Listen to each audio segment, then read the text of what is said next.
यह हैरानी की बात है कि क्षेत्रीय भाषा की कोई फिल्म इतनी लोकप्रिय हो कि हिंदी या दूसरी भाषा में उसके डब वर्जन की मांग उठने लगे। 1 महीने पहले कन्नड़ में रिलीज हुई कांतारा के साथ यही हुआ है। तीसरे शुक्रवार को यह फिल्म हिंदी में डब होकर आई और आप कह सकते हैं कि कांतारा एक अनुभव करने वाला सिनेमा है।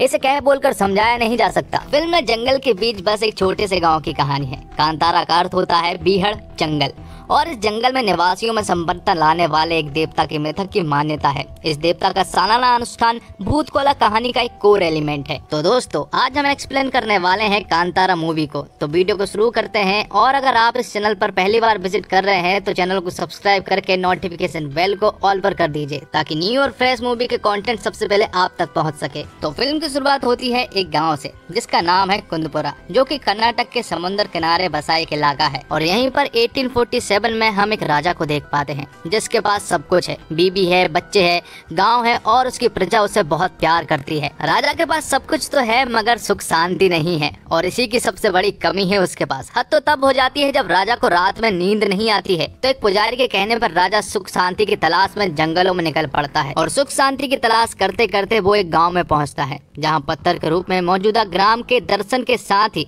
उसे असीम शांति की अनुभूति होती है, सुख मिलता है। राजा देवता को अपने महल में ले जाना चाहता था। तब देवता एक मनुष्य के शरीर में प्रवेश कर राजा से सवाल करता है कि मुझे यहाँ से ले जाओगे, बदले में गांव वालों को क्या दोगे? तो राजा कहता है जो आप कहोगे। तब देवता कहता है कि तुम जोर से इन जंगलों में आवाज लगाओ और जहाँ तक तुम्हारी आवाज जाएगी वहाँ तक की जमीन इन गाँव वालों की। राजा ऐसा ही करता है, जहाँ तक कि उसकी आवाज जाती है वहाँ तक की जमीन, जंगल, नदियाँ गांव वालों के हो जाते हैं। उस दौरान देवता ने राजा से कहा था कि अगर कभी उससे यह भूमि वापस मांगी तो देवता उसे माफ नहीं करेंगे। इसके बाद सन 1970 में राजा के एक वंशज को लालच आ जाता है और वह भूतकोला के दौरान देवता बने नृतक पर सवाल उठाते हुए उनसे दान की हुई जमीन वापस मांगता है। और जिस इंसान के अंदर देव आए हुए थे उस इंसान से वो कहता है कि ये नाटक कर रहा है और लोगों को मूर्ख बना रहा है, इसलिए वो ये सारी जमीन वापस चाहता है।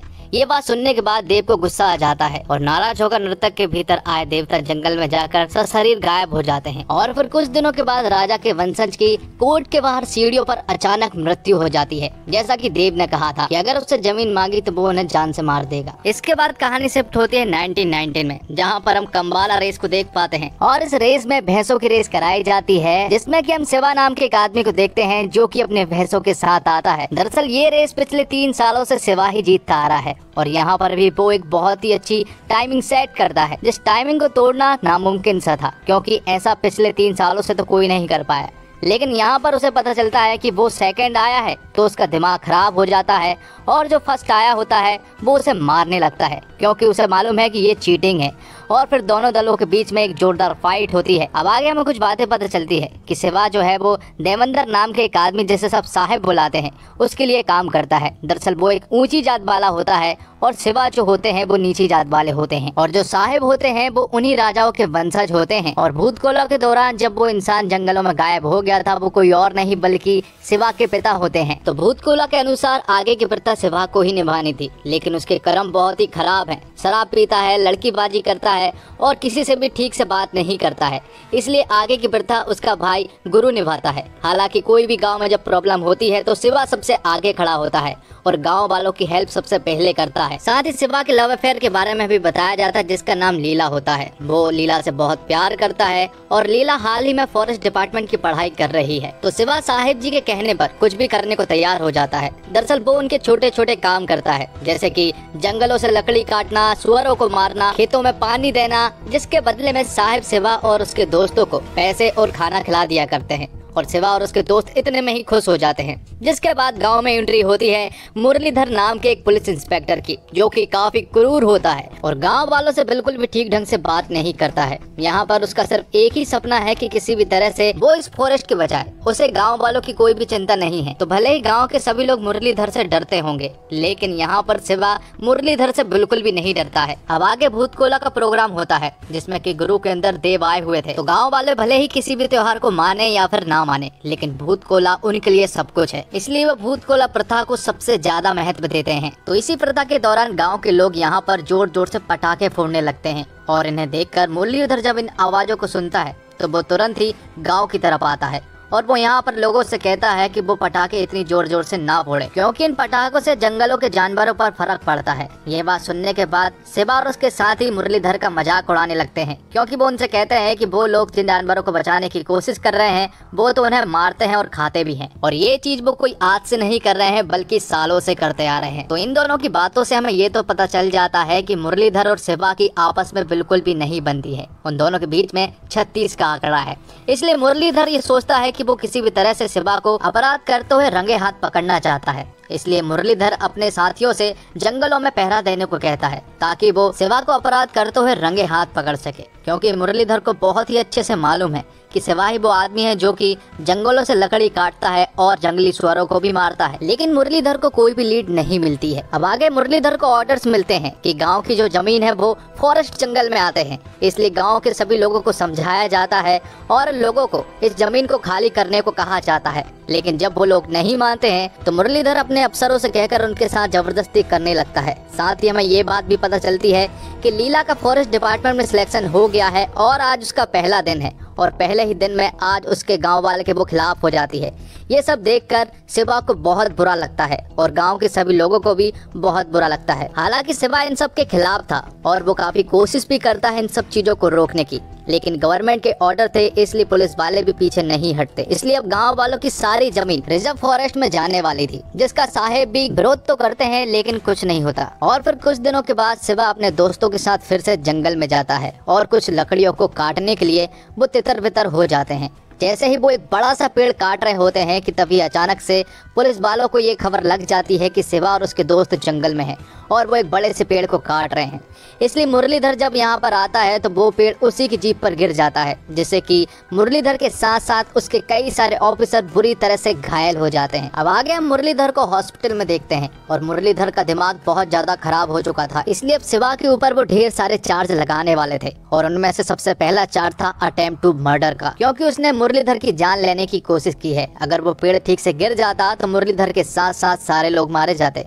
आगे हम देखते हैं कि जब ये बात शिवा और उसके साथियों को पता चलती है तो वो लोग गांव और जंगलों में ही अंडरग्राउंड हो जाते हैं, क्योंकि अगर वो पुलिस के हाथ पकड़े गए तो उन्हें जेल होना तो एकदम तय है। पुलिस भी गांव की जगह जगह पर घूम रही थी और शिवा और उसके दोस्तों को खोजने में लगी हुई थी। लेकिन एक दिन अचानक से उन लोगों के बारे में पता चल जाता है और पुलिस शिवा और उसके दोस्तों को पकड़ लेती है, जिसके बाद उन सभी को जेल में डाल दिया जाता है। और शिवा के जेल जाते से ही गांव में राजनीति होने लगती है। यहाँ पर साहेब गुरु को बुलाता है और उसे अपने साथ ले जाता है। यहाँ पर गुरु को वो पट्टी पढ़ाने लगता है। वो उससे कहता है कि जब उसके अंदर देव आएंगे तो वो गांव वालों के सामने ये कह देगा कि ये सारी जमीन साहिब की है और उसे ही मिलनी चाहिए। लेकिन यहाँ पर देव उससे कहता है कि जब उसके अंदर देव आते हैं तो उसे कुछ भी नहीं मालूम रहता है कि वो कौन है। तो साहिब उससे कहते हैं कि जब देवता तुम्हारे अंदर से चले जाएंगे और जब तुम्हारे अंदर खुद का कैरेक्टर रहेगा तो तुम देवता बनकर सभी गांव वाले के सामने ये कह देना कि ये सारी जमीन साहिब की है। अगर वो ऐसा करेगा तो इनमें से 5 एकड़ जमीन वो तुम्हें दे देगा। लेकिन गुरु इनके लिए भी नहीं मानता है और इसका रिएक्शन ये होता है कि साहिब गुरु को मार देते हैं और गुरु की लाश को वो लोग गांव के बीचों बीच फेंक कर आते हैं। और ये न्यूज जब गांव वालों को पता चलती है तो गांव वालों का बहुत ही ज्यादा बुरा हाल हो चुका था, क्योंकि जिस इंसान के अंदर देवता आते हैं अब वो मारा गया और वो लोग बहुत ही चुनिंदा होते हैं जिनके अंदर देवता आते हैं। ये बात जब वो लोग शिवा को बताते हैं तो शिवा का रो रो कर बहुत ही ज्यादा बुरा हाल हो चुका था, क्योंकि उसे मालूम है कि गुरु उसके लिए कौन था। अब कुछ दिनों के बाद शिवा जेल से निकल जाता है और उसका सिर्फ एक ही मकसद है कि वो पता लगाए कि आखिर गुरु को किसने मारा। इसलिए वो तुरंत ही साहिब के पास जाता है। तो साहिब यहाँ पर शिवा को बताते हैं कि आखिर गुरु को किसने मारा। साहिब यहाँ पर मुरलीधर का नाम लेते हैं और शिवा उनकी बातों पर विश्वास भी कर लेता है, क्योंकि उसे मालूम है कि मुरलीधर से उसका 36 का आंकड़ा है और मुरलीधर भी कुछ भी कर सकता है। इसलिए जब वो मुरलीधर को मारने के लिए जा रहा होता है तभी गांव का एक आदमी शिवा को सब कुछ सच सच बताता है। वो आदमी शिवा को बताता है कि गुरु को मैंने आखिरी बार साहिब के साथ देखा था। वो लोग अपनी जीप से जंगल के रास्ते गए थे, लेकिन वापस सिर्फ साहिब ही आए थे। उस जीप में गुरु नहीं था। यहाँ पर सब कुछ रिवील हो जाता है कि आखिर साहिब ने ऐसा क्यों किया और शिवा को भी बहुत ही अच्छे से मालूम चल चुका था कि आखिर साहिब ने ऐसा क्यों किया। लेकिन तभी हम देखते हैं कि साहिब के यहाँ पर कई सारे लोग आ जाते हैं और शिवा के ऊपर अटैक कर देते हैं। वो उसे मारने की कोशिश करते हैं, लेकिन शिवा उन सभी के ऊपर बुरी तरह से भारी पड़ता है और उन सभी को मार गिराता है।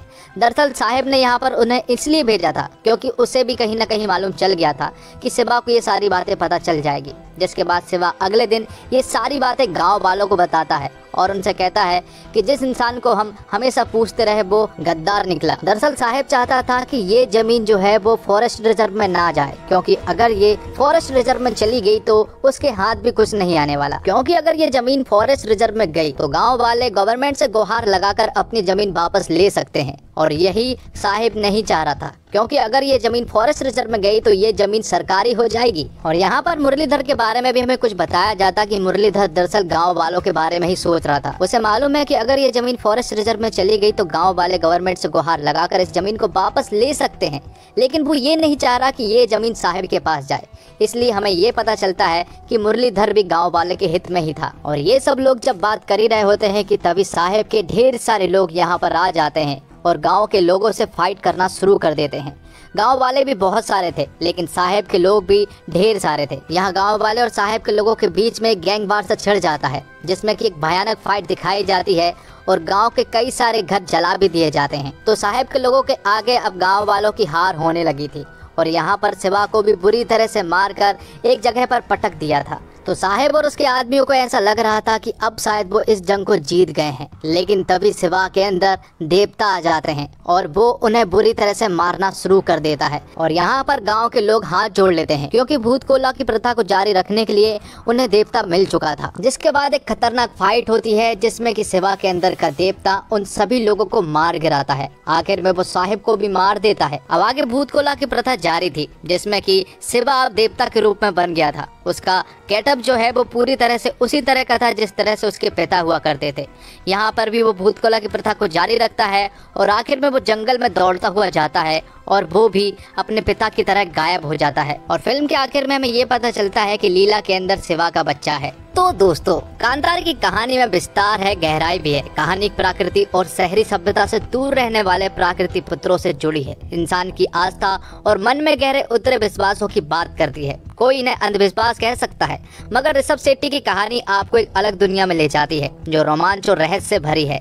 फिल्म में एक्शन और रोमांस भी है। फिल्म जैसे जैसे आगे बढ़ती है, देखने वाले की जिज्ञासा बढ़ाती है। ऋषभ शेट्टी राइटर डायरेक्टर के साथ लीड रोल में भी है और उनके एक्शन सीन बेहद विश्वसनीय है। तय है कि ऐसे हीरो अगर पर्दे पर आएंगे तो बॉलीवुड के उन एक्शन सितारों पर भारी पड़ेंगे जो पर्दे पर और पर्दे के बाहर एक जैसे लगते हैं, जो एक्टिंग नहीं दिखाते बल्कि खुद को ब्रांड की तरह बेचते हैं। कहने को कांतारा की कहानी सरल है, प्रकृति और देवता में मनुष्य के सहज विश्वास की बात करती है।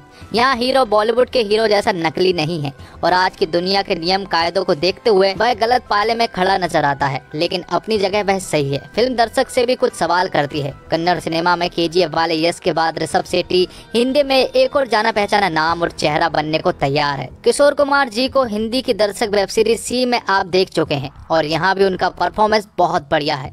कांतारा को सहज हिंदी में डब किया गया है और इसमें वह एंटरटेनमेंट है जिसकी हिंदी दर्शक बॉलीवुड फिल्मों में तलाश करते हैं। फिल्म शुरू से अंत तक बांधे रखती है, एक नई दुनिया दिखाती है, एंटरटेन करती है। यहाँ एक्टरों का अभिनय और action, makeup, light, camera work और बैकग्राउंड म्यूजिक शानदार है। और फिल्म का क्लाइमैक्स ऐसा है कि कांतारा खत्म होने के बाद अब कुछ देर तक सीट पर ही बैठे रहना चाहते हैं।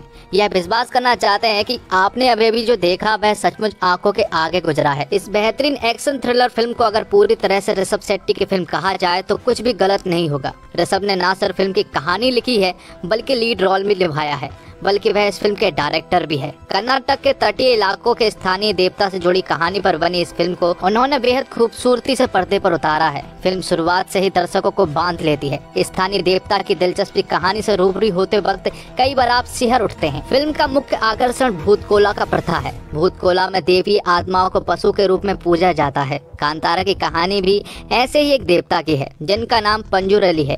यहाँ एक जंगली स्वर का रूप है और इस रूप को विष्णु के 12 अवतार से भी जोड़ा जाता है, लेकिन कुछ लोग इसे ट्राइबल्स के कल्चर को हिंदू धर्म से जोड़ने की साजिश भी मानते हैं। यह प्रथा कर्नाटक में कई गांवों में की जाती है। एक विशेष दिन कोला करने वाले व्यक्ति देवी वेशभूषा धारण करता है। पारंपरिक आभूषण और श्रृंगार उसे देवी रूप देते हैं। फिर यह देव रूपी इंसान नृत्य करता है। इस दौरान उसके शरीर में देव प्रवेश करते हैं और लोगों को निर्देश देते हैं जिसे सभी को मानना होता है। लोक संस्कृति में कोला करने वाले लोग अधिकतर एक ही परिवार से जुड़े होते हैं जो एक दूसरे से सीख के इस कला के पारंगत होते हैं। शिवा का परिवार भी इन्हीं में से एक होता है। फिल्म में शिवा का भाई गांव में कोला करता है। यह नृत्य बेहद ही आकर्षक होता है। कोला करने वाले के चेहरे के हाव भाव आपके रोंगटे खड़े कर देते हैं। फिल्म के मुख्य कहानी को कोला के आसपास ही बुना गया है। कांतारा की कहानी हमारे देश में बहुत सारे ऐसे समुदायों और समाज की तरह है जो जंगल से सीधे जुड़े हैं। सेब और उसके गांव वाले की तरह देश के बहुत सारे इलाकों के लोग इस तरह के संघर्ष के बीच फंसे रहते हैं। जंगल और इंसान के रिश्ते पर वैसे भी सिनेमा में बहुत कम फिल्में हैं और कांतारा इस लिस्ट में बहुत ऊपर रखी जा सकती है। टेक्निकली कांतारा एक बहुत दमदार फिल्म है। अरविंद सेट्टी की सिनेमेटोग्राफी बहुत दमदार है। फिल्म में कम्बाला के खेल से लेकर भूत कोला और जंगल की पूरी सीनरी को कैमरा जिस तरह से कैप्चर करता है उनमें नयापन तो लगता ही है। साथ ही थिएटर में मौजूद दर्शक खुद को स्क्रीन पर चिपका नहीं बल्कि कहानी में शामिल महसूस करते हैं, जैसे सब कुछ आंखों के सामने ही घट रहा हो। स्पेशल इफेक्ट भी बहुत ही अच्छे हैं और कलर टोन आंखों को बहुत सुकून देने वाला है। कांतारा के साउंड में दक्षिण कन्नड़ फोक का नेटिव फील तो है ही, साथ में एक रहस्यमय एलिमेंट है जो जंगल के मिथक से जुड़ी कहानी को एक माया टाइप फील देने में बहुत खूब काम करता है। फिल्म की एक्शन कोरियोग्राफी भी बहुत ही कमाल की है। तो दोस्तों, उम्मीद करता हूँ आपको वीडियो पसंद आई होगी। वीडियो पसंद आई हो तो वीडियो को लाइक जरूर कीजिएगा और इसी तरह की वीडियोस पाने के लिए आप हमारे चैनल को सब्सक्राइब भी कीजिएगा। मिलते हैं एक और धमाकेदार वीडियो के साथ, तब तक के लिए जय हिंद, जय भारत, जय श्री राम।